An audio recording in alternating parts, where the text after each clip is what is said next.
بسم الله الرحمن الرحيم السلام عليكم ورحمة الله وبركاته وكل كين قدام بيجي برامجتي إنه كور هم اللي بيش رمضان سيدا وجود يرجعونه وحروا تنوى فرين جارة وقصة قطة قيسسك يحافظها بيش رمضان معها بيشي عنتانك يعبتانك يعندوينك كردونة ترضى بدن ضد بدن إهلكي يحافظ يجري وحالهم مشغولين إياه intaasoo cunto kala duwan sidii loo sameyn lahaa markaas waxa laga yaabaa gabdhihii guriga joogay iyo xaaskii iyo ehelkii dhammaan waxa lagu mashquulsan yahay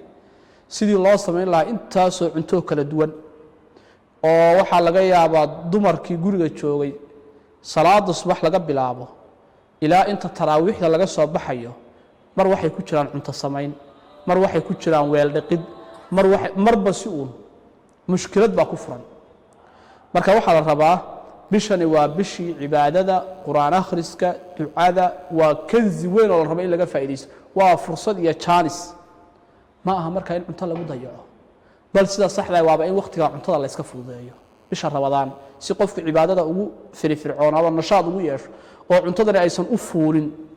waxa la doonayaa in cuntada la iska yareeyo oo la fududeeyo oo ehelka iyo xaasaska iyo caruurta guriga joogta inta ay cunto ku mashquul lahaayeen in masaajida loo diyaariyo